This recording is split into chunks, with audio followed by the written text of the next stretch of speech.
Well, welcome back to Inside. It's Thomas. We're with Aging and Home Services of Northeast Indiana. We want to talk about seasonal safety. Megan has joined us. So tell me exactly what we're talking about today. So unfortunately, I'm bringing up a topic that's a little sensitive to us. Yes, I know. I'm sorry. I'm very sorry. So we're talking about winter and seasonal preparedness and emergency preparedness. So as you guys know, we are Aging and Home Services of Northeast Indiana. We are the federally and state designated area agency on aging. So we're part of a nationwide network. Every county in the United States has a council on aging, but then it's also designated to a area agency on aging. Okay. Within that realm of the network, we are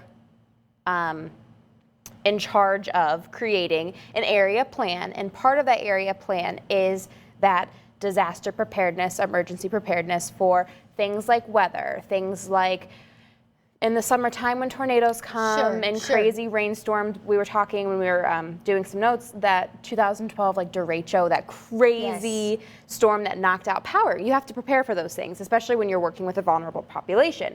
So we work with older adults and people with disabilities. So the power going out for someone that doesn't already have a vulnerable state is a problem in and of itself. Right. But then you have to think about the people that are relying on power for their different medical equipment, relying on power to cook the food because that's the only... To stay warm. To stay warm. Those kinds of things, yes. So we have that plan in place that our departments enforce when it becomes to those disaster situations that do happen, unfortunately.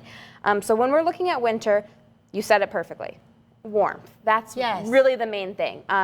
So we're looking at warmth. So if a snowstorm comes and your furnace goes out, what do you do?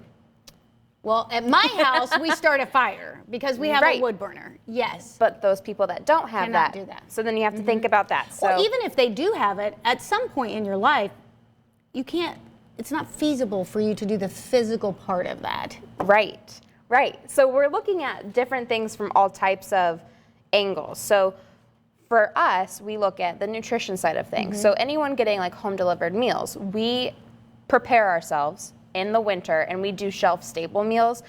We give them like a week, I think it's 5 to 7 days supply just in case. Okay. Because snowstorms, trucks, we can't get there.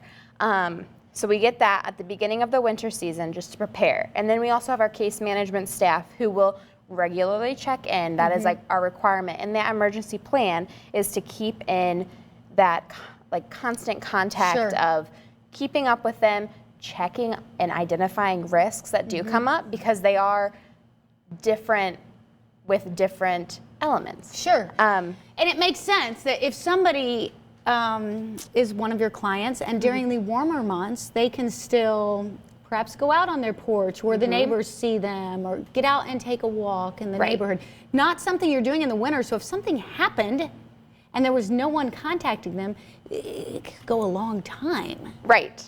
No, absolutely. And so we try to obviously avoid situations like that, so that communication, keeping on the phone lines, but then also there are things that you can do before. We say preparedness in hopes that you are prepared. Sure. So you think about these things. So for the winter season, looking at your equipment, making sure that you're getting those checks and seeing if your furnace is up to code. Is it working? Because you don't want to wait until it gets cold to turn it on for the first time and then, oh, it doesn't work and now you're freezing.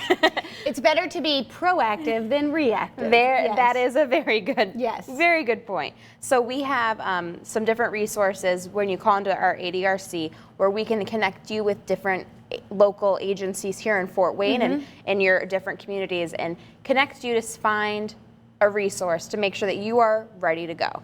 Right, and prepared. Well, and unfortunately, now's the time to do that.